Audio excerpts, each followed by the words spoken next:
Bien, amigos, gracias por continuar con nosotros y justamente nosotros acá en este espacio, La Voz Alternativa de la Comunidad Educativa, pues siempre echamos una miradita a todo lo que acontece en el país, justamente desde esa perspectiva académica, crítica, debatiendo las ideas. O sea, con lo intenso que está este tema y el esfuerzo que está haciendo este gobierno del cambio, ¿verdad? Por decirnos a nosotros que lo que está pasando allá es algo extraordinariamente nuevo, innovador, y renovado. Miradita. Pues sin duda, una miradita, mirada media, mirada amplia, es lo que vamos a tener a partir de este momento en esta conversación que ha puesto en el tapete de la opinión pública justamente durante toda esta semana el foco en el plano medioambiental de una obra que desde el gobierno central se presentó como una muy buena política pública para el desarrollo de una de las zonas fronterizas de nuestro país, en Pedernales, y que implica pues un amplio complejo turístico que incluye construcción de edificaciones, puertos y demás, y hablamos de la zona de Cabo Rojo. Tenemos el honor de tener con nosotros acá en nuestros estudios a la bióloga Yolanda de León, y que trabaja efectivamente con el Grupo Jaragua, una de las voces más fuertes en esta campaña, justamente para poner sobre la mesa el plano del peligro en esta construcción en Cabo Rojo, en Pedernales. Yolanda, muchísimas gracias por el favor de esta conversación. Las gracias a ustedes por abrir este espacio para hablar de estos temas. Yolanda de León, de pronto somos esta familia, porque los de León son de allá, de Sabana de la Mar. En realidad es León. León. Es León. Pero sí. Yo entendía que sí. Mira, Yolanda, tú sabes que los gobiernos dominicanos tienden a querernos vender ilusiones. En un momento dado, el presidente Leonel Fernández nos quiso vender la ilusión de una marina acá en Santo Domingo y una isla flotante. La isla artificial. La isla artificial, ¿te recuerdas? Y vino un arquitecto español rápidamente de Barcelona y eso se dibujó y se pintó. Y lo que yo nunca voy a olvidar era el muñequito de Boquechivo sentado en el malecón diciendo ya no voy a poder ni siquiera mirar el mar, porque los pobres no van a tener derecho ni a sentarse en el malecón y mirar el mar. Ahora nos están pintando toda una transformación en Pedernales, en la bahía de Pedernales, en las costas de Pedernales, que va desde la laguna de Oviedo hasta el propio Pedernales, toda esa zona. No sé si va desde Barahona, todos los proyectos y lo que están planteando, francamente. Desde el municipio de Oviedo, sí. Desde Oviedo, correcto. Sí. El aeropuerto va ahí. Ajá, el aeropuerto no va en Cabo Rojo. No, en Tres Charcos. Los planes son en Tres Charcos. Pero en Cabo Rojo hay un aeropuerto. Hay un aeropuerto, sí, de la Fuerza Aérea. Que está Aérea. ahí, de la Fuerza, que era antes era de la Alcoa. Sí. Y luego lo utilizaron, creo que la persona esta de la cementera colombiana, un tiempo. Sí. Y entonces, ¿por qué hay que hacer otro aeropuerto en otro sitio? Bueno, ellos lo que han alegado es que ese es muy pequeño, que van a venir unos aviones de otra dimensión que necesitan una pista más grande. Entonces, ¿y no se puede extender esa pista? Yo entiendo que sí, y he oído expertos de aviación decir que esa pista es perfectamente, ese lugar es perfecto. Es una piedra muy idóneo. Y hay espacio para extenderlo, si hubiera que hacer. Yo entiendo que si necesitan una pista más larga, hay que extenderlo, pero entiendo que sí, aunque no es mi área de... O sea que ya de plano tenemos un problema. El aeropuerto están planteando hacer otro aeropuerto. Sí, y la tragedia de la ubicación propuesta es que implica desplazar un pueblo. ¿Un pueblo? Sí, hay 52 familias y en total son 158 predios que hay que compensar. Agrícolas. Sí, de esas personas, además de que se va a la escuela de esa comunidad, la única que tiene la cancha deportiva, el centro comunitario y los 14 pozos que están todos de ese lado. O sea, ellos le van a quitar el lado norte de la carretera de una comunidad que está dividida a los dos lados y justamente de ese lado que está la fuente de agua. Entonces dejarían el aeropuerto, carretera y hay mismo personas del otro lado, pero sin agua. Sí, ellos tienen fe que encontrarán agua si la buscan, pero históricamente el pozo principal estaba en la parte norte y los otros que se han excavado recientemente también están en el lado norte. Entonces, es un riesgo grande. O sea que ya de plano estamos hablando de un proyecto altamente innovador, ¿no? O sea, planteado de una forma muy interesante. Y la batalla tuya en esta semana, que digamos que ha salido a relucir, pero que sabemos que no es una batalla de esta semana, Claro. es la defensa que ustedes tienen de todo el arrecife coralino en el sur, ¿no? En toda la costa. Particularmente hemos visto, y están las imágenes allí en pantalla, de ese espigón que era anteriormente el muelle de la Alcoa, ¿no? Y los planes que se tiene con relación a esa zona. ¿Qué implicaría este maravilloso proyecto que se nos está planteando?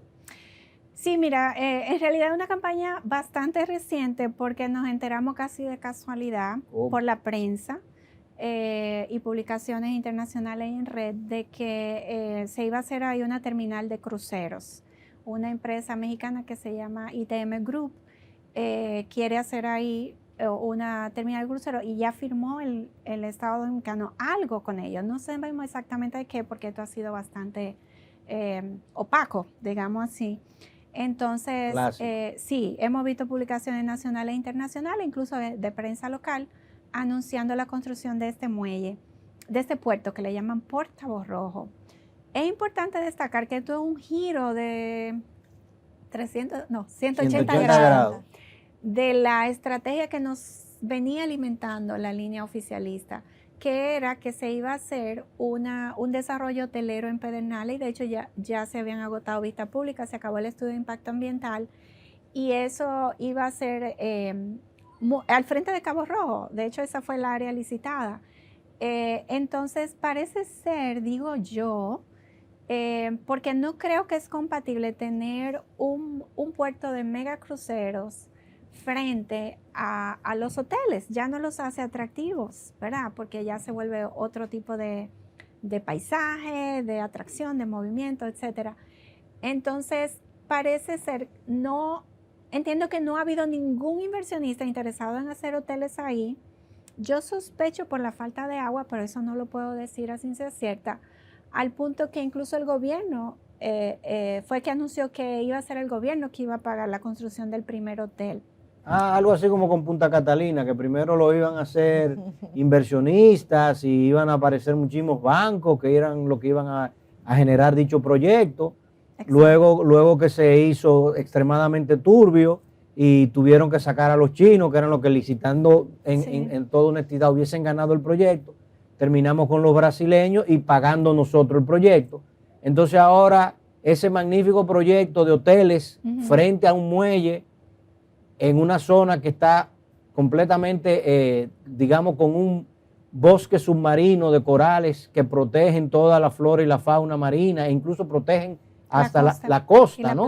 Y la playa, y generan la arena de la playa y te protegen toda la fauna que nosotros queremos proteger, los carey, los manatíes y todo lo demás, que son nuestra riqueza biológica para nosotros mostrársela al mundo.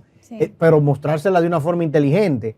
Entonces ahí nos quieren ahora vender que van a venir inversionistas a hacer hoteles, pero que el gobierno va a arrancar a él haciendo hoteles. Bueno, ¿y bajo qué figura el gobierno va a hacer hoteles? Porque Corpotel sabemos que es algo vacío, que no funciona. Podemos rápidamente nombrar 15 hoteles que hay en el país que eran supuestamente de Corpotel, que hoy en día ni para refugio de huracanes sirven. No, o lo han concesionado, que creo que es el plan que quieren hacer, pero entonces ya cambió el cuento, ¿verdad? Era que el gobierno iba a licitar una zona al turismo y que la gente se iba a pelear por esos lugares. Todo el mundo se iba a matar por correr para allá. Pasa el tiempo, no hay ningún compromiso firme. Eso era la mudanza de Oklahoma, iban a suceder allá. Algo así. Sí, claro. La fiebre del oro la de fiebre Pedernales. del oro. Pero en realidad ahora parece todos los cañones están enfilados a que en vez de eso se va a hacer un muelle de megacruceros ahí. Ellos tienen planes de alcanzar 1 millón de visitantes por año, o sea que estamos hablando de... Sí, Danilo también tenía pendiente 10 millones de turistas en el 2012 y yo le hice el cálculo clarito de cómo no iba a poder llegar. Sí, bueno, esas son cifras políticas, claro. Yo diría, pero esta empresa entiende que puede llegar ahí. Ellos operan otros muelles de crucero en México y en Honduras. Entonces, esto es lo que tenemos sobre la mesa y nosotros básicamente, aunque no tenemos todos los detalles del diseño, lo que queremos es alertar del valor que tiene ese lugar por el arrecife de coral que está en un beril a lo largo del margen norte del margen norte está el beril, pero luego hay todo un sistema de arrecife de parche, de surco y espolón y de muchos otros tipos, todo alrededor de ese muelle. Entonces, aunque no digan, bueno, lo que está proponiendo la empresa es mover los corales. Mover los corales. Sí, ellos parece que hicieron eso. Y aquí se ha hecho para Caucedo. Pero en realidad es una medida que desde luego te da algo muy inferior a lo que tú tenías. Y la realidad es que los corales están ahí por una razón, porque ahí están las mejores condiciones para ellos crecer. Claro. Entonces, ese coral es muy particular, ese ecosistema que hay es muy particular porque está bordeando el beril, sobre todo son 7 kilómetros de coral, que fue lo primero que le dijimos a la empresa cuando hablamos con ellos ayer.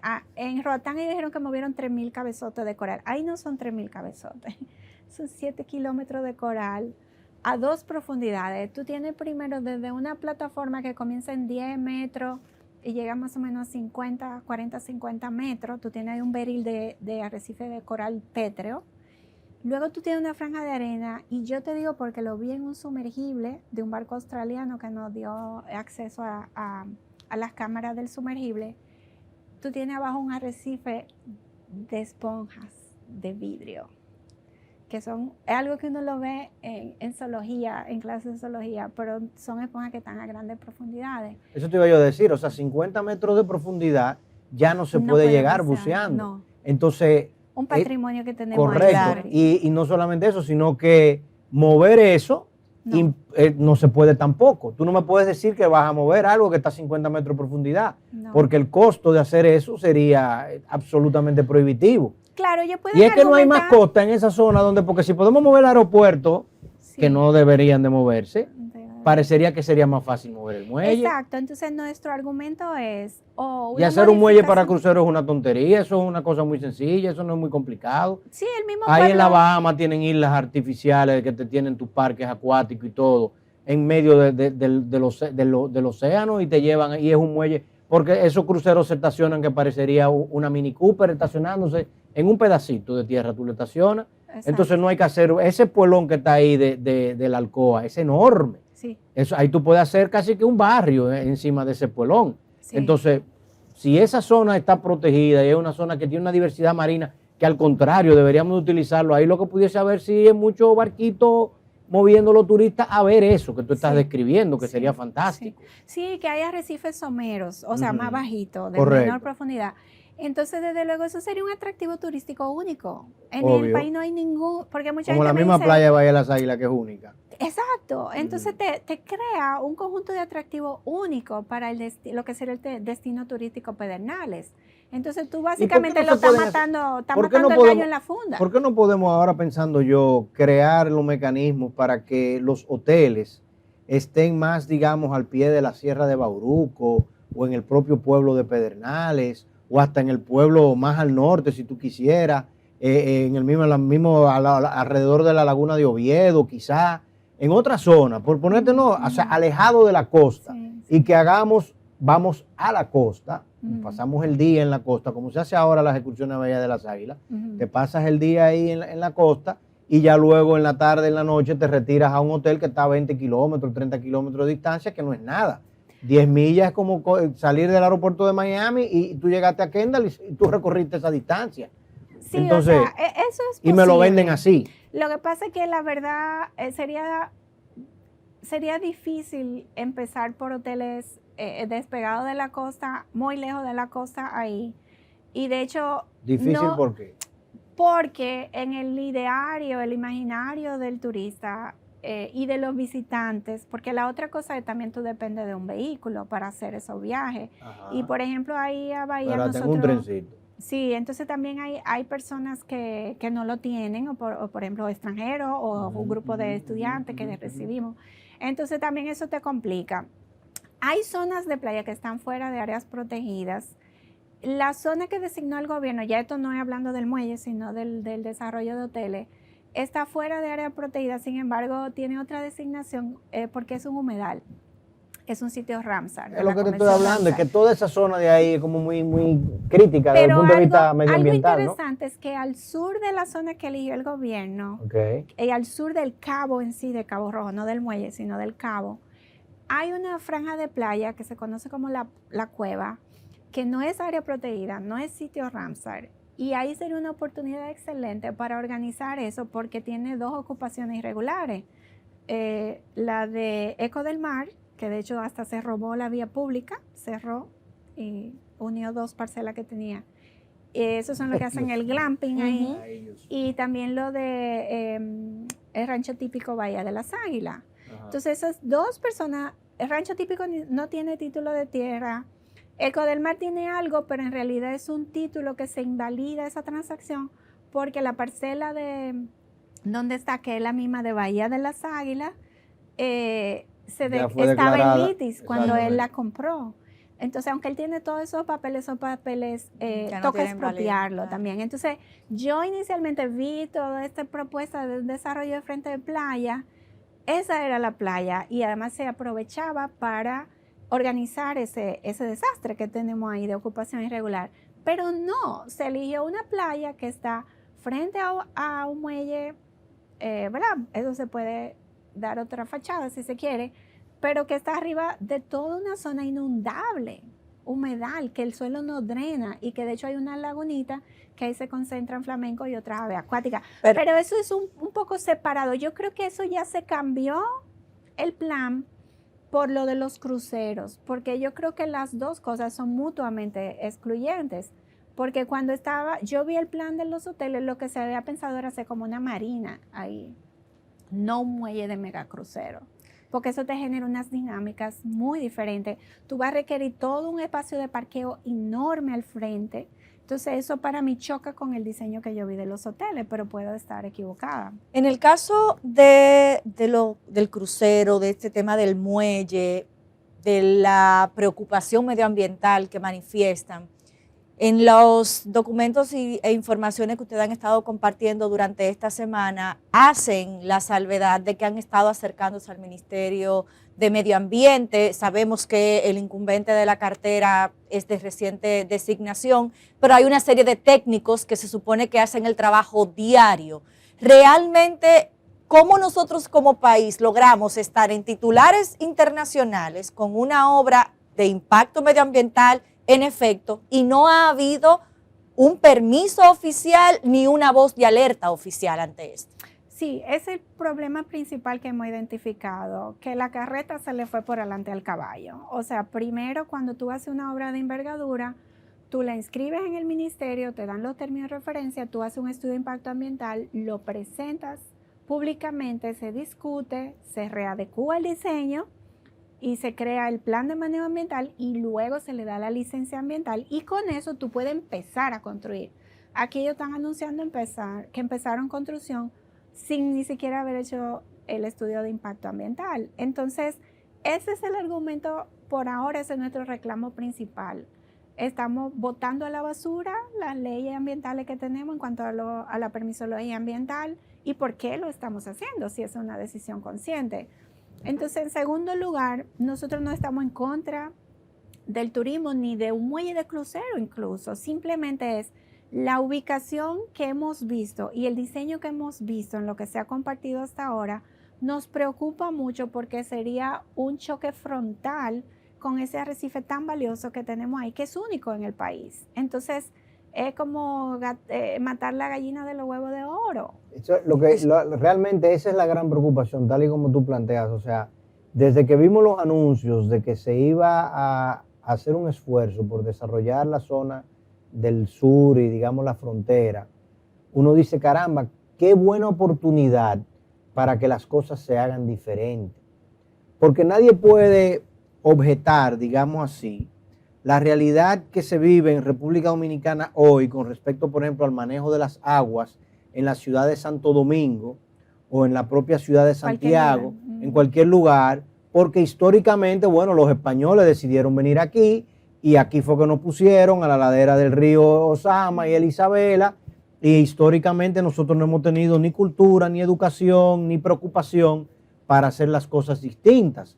Pero cuando tú vas a colonizar, por decirlo de una forma, un lugar nuevo, un espacio que ya existe y que tiene ya una realidad y tú conoces de antemano o tienes la oportunidad de plantearte y ver las cosas como un profesional y con una apertura clara del impacto y de cómo hacerlo bien, porque ya tú has visto, o sea, vamos a ver Higüey, cómo ha sido el desarrollo del pueblo de Higüey frente a la realidad del desarrollo del turismo de Punta Cana, Bávaro y toda esa zona. Se ha beneficiado Higüey, se ha mejorado la calidad de vida de la gente de Higüey. La Romana, ¿qué ha pasado con la Romana? 60, 70 años de desarrollo turístico, inmobiliario y todo lo demás en la Romana. ¿Cómo vive la gente de la Romana, no romana, de la Romana, frente a esta realidad? Y asimismo otras latitudes, Samaná, Puerto Plata, etcétera. Entonces podemos hacerlo de otra forma, tenemos la oportunidad de hacerlo de otra forma, pero tras bastidores no cuadra. Y sobre la provincia de Altagracia, que creo que es lo que está hablando, de hecho se ha hecho el ejercicio de ver los indicadores de desarrollo humano. De Correcto. hecho, el actual ministro de MEPID, Paveliza, hizo ese ejercicio hace un tiempo atrás. Y te voy a decir que la provincia de la Altagracia tenía los indicadores de vida peores de todas las 31 provincias del país, incluyendo expectancia de vida y probabilidad de sufrir una muerte violenta. Una muerte violenta. Entonces, por accidente de motor o por cualquier otra cosa. Los indicadores de educación, todo por debajo. Entonces, sí, miramos Punta Cana como el ejemplo, o sea, Bávaro y Punta Cana como el ejemplo a seguir, pero en eso no estamos deslumbrando del brillo. Exacto. Y no estamos mirando las poblaciones, lo que Verón, Villa Pleibo, Matamoquito, que son las comunidades donde viven los dominicanos y los extranjeros. Y los haitianos, que son los que hacen la mano de obra. Entonces, ese es un aspecto que también debería ser la prioridad. Y muchas veces se habla de Pedernales como una de las provincias más pobres del país, pero en realidad la más pobre es Elías Piña. Bauruco, Independencia son las que le siguen. Pedernales, el Ceibo, Sabana de la Mar, el Ceibo, claro. Y Monteplata. ¿Tú oyes que van a hacer un gran proyecto ahí de algo? No, en realidad Pedernales lo están viendo como el viejo oeste. Hay playa. Por eso te dije Oklahoma. Exacto. Porque esa es la impresión que tengo, ¿entiendes? Exacto. Entonces está bien. O sea, Pedernales se merece, y de hecho Pedernales necesita atención porque ha sido muy olvidada por nuestros gobernantes y yo te diría la población en general.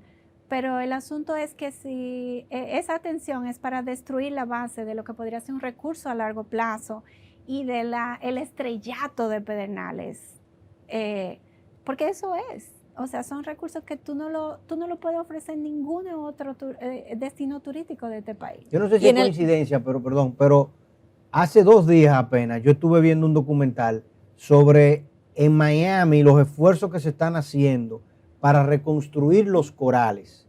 Y los biólogos marinos que están trabajando allí, sexando corales y haciendo inseminación artificial, yo no sabía que se podía, inseminación artificial de corales, para tratar de reconstruir las costas que han sido destruidas por el cambio climático, el bleaching, y por el anclaje de los barcos y todo, y las construcciones y todo lo demás que ahí sucede. Sí. Y la sobrepesca y todo lo demás. Entonces uno dice, óyeme, pero ¿cómo es posible que a tan pocas millas de distancia de nosotros, estas personas estén gastando tanto dinero tratando de reconstruir lo que nosotros tenemos aquí? Y nosotros no somos capaces ni siquiera de cuidar eso. Sí. ¿Es educación? ¿Es falta de educación, de desconocimiento ante lo que realmente tenemos? ¿Dónde radica realmente la importancia de esto que estás defendiendo? Mira, yo creo que sí, que desde luego es un desconocimiento, y al ser esto un arrecife que está bajo el mar, lo hace mucho más retador para nosotros llevar este mensaje, porque la gente solamente ve una línea azul. Entonces, a menos que tú seas buzo o buza, es difícil que tú puedas apreciar eso, pero eso no deja de hacer ese lugar un patrimonio único y un recurso para incluso un turismo de mayor nivel. Claro. Porque... turismo preocupado. Aparte de preocupado, de más turismo de aventura. De más beneficio local y demás. Entonces, es una oferta complementaria, ¿cómo no? Pueden haber hoteles ahí, pero el asunto es, y los mismos cruceros, simplemente que si tú vas a parquear diariamente o semanalmente, no sé la frecuencia, unos mega cruceros de ese tamaño y calado, pues, y manipular por ahí, porque creo que la idea de mover los corales, o por lo menos lo que nos informaron, es lo que estaban bajo el impacto directo de los atracaderos. Pero tú vas a tener ahí esos barcos enormes, aparte de barcos de apoyo, embarcaciones de apoyo, constantemente moviéndose arriba de un ecosistema muy frágil. Y quiero decir algo que ese lugar, o sea, aquí también hay esfuerzos de reconstruir arrecifes, viveros de coral y eso. Pero en realidad esos esfuerzos tienen una limitación y es que no corrigen la causa raíz por la cual murieron esos corales en el primer lugar. Y en nuestro país, ¿cuáles son? Desde luego cambio climático, que es algo difícil. No, y sobrepesca. Porque al tú quitar los peces que comen alga, entonces son invadidos por alga y otros microorganismos. Entonces, el tema es que este lugar tiene ahí una fosa de agua profunda, ahí muy cerca del muelle tú tienes 500 metros de profundidad, que es algo inusual para la costa. Generalmente tú tienes una distancia hasta llegar a 200 metros, aquí estamos hablando cerca de ahí, hay más de 200 metros muy cerca del muelle. Entonces muy bien para la navegación hasta que tú llegas ahí, porque los atracaderos se están poniendo perpendicularmente a esa profundidad. Pero lo segundo es que tener ese gran volumen de agua te modula las altas temperaturas. Claro. Entonces tú puedes tener ahí, y los tienes, corales sobreviviendo condiciones que no sobrevivirían en una costa sin esa... lo mueves. Sí, exacto. Y eso oxigena, limpia. Incluso si hay contaminación, es un buffer muy importante que ayuda a que esos corales sigan ahí, estén en un bastante buen estado de conservación, según todos los expertos que lo han visto.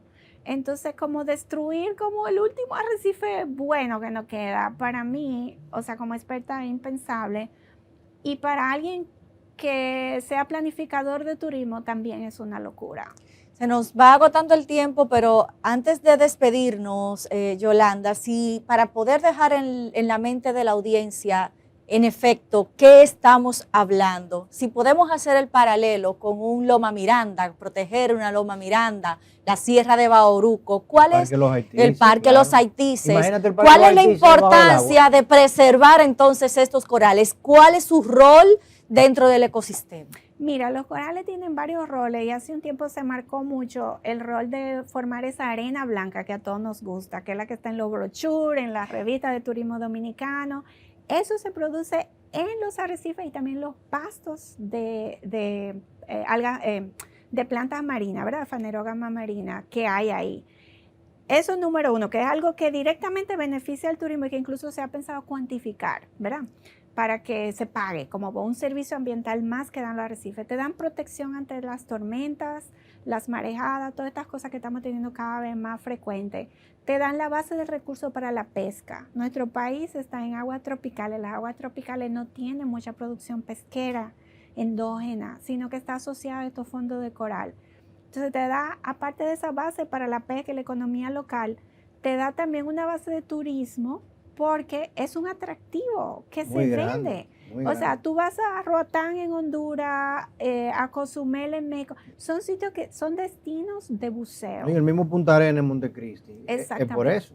Punta Arenas es un buen ejemplo y en el mismo Montecristi también hay varios bancos muy bonitos que van gente específicamente a eso, sin contar que hay playas muy hermosas en la zona, o sea que puede ser un multidestino. Claro. Pero en realidad si tú cierras esa oportunidad, ya tú vuelves en una playa más, un hotel de playa más, que no va a tener una ventaja diferenciada, no va a poder cobrar más, no va a poder ser tan atractivo. Entonces, es en parte para ayudar el turismo, que no queremos que acabe en eso, y la gente no lo acaba de... bueno, hay mucha gente, debo decir que hemos tenido una solidaridad increíble, de muchas personas que entienden que esto es un patrimonio nuestro, como es, ¿verdad? El Panteón Nacional, la Puerta de la Misericordia, la Catedral, el Alcázar de Colón, que si alguien te dice, vamos a hacer un supermercado ahí en el Alcázar de Colón, no es que estamos en contra de los supermercados, yo voy al supermercado todos los días, claro. Pero hay otros sitios, y lo que nosotros estamos diciendo, hay otras ubicaciones posibles, no estamos diciendo no hagan muelle de crucero en Pedernales, vamos a buscar otra ubicación, número uno, o vamos a dar una buena revisadita a ese diseño. Claro, y con el menor impacto posible. Bueno, definitivamente muchas cosas yo me imagino pasando. que el ministro de Turismo y don Miguel Seara van a tomar acción y en algún momento intercambiarán pareceres con ustedes. Por lo pronto, esta comunidad educativa está muy preocupada. Gracias, y le agradecemos todas las oportunidades de difundir y de educar sobre este tema, le agradecemos muchísimo. Sobre todo eso, educar, porque como bien planteabas, muchas de las cosas que se hacen o se dejan de hacer es justamente por el desconocimiento de lo que podría pasar o dejar de pasar partiendo de nuestras acciones, y sin duda esta semana han pasado muchas cosas, vistas públicas en Pedernales, posibles reuniones con las autoridades. Ya durante la semana les continuaremos dando seguimiento a esta realidad que hoy es Pedernales, pero mañana puede ser otro punto que definitivamente puede ser afectado de esta manera. Gracias, Yolanda, por haber estado con nosotros durante esta versión de domingo, y nosotros nos despedimos por el día de hoy. Así es, señores, yo espero que el contenido de hoy le haya sido de su agrado, y esta comunidad educativa seguirá preocupada y ocupada con todos los detalles que tenemos acá en New Horizons Review. Así es, nos reencontramos el próximo domingo por esta EN Televisión, todas nuestras plataformas digitales a las 9 de la noche como cada noche. Así que nada, hasta entonces.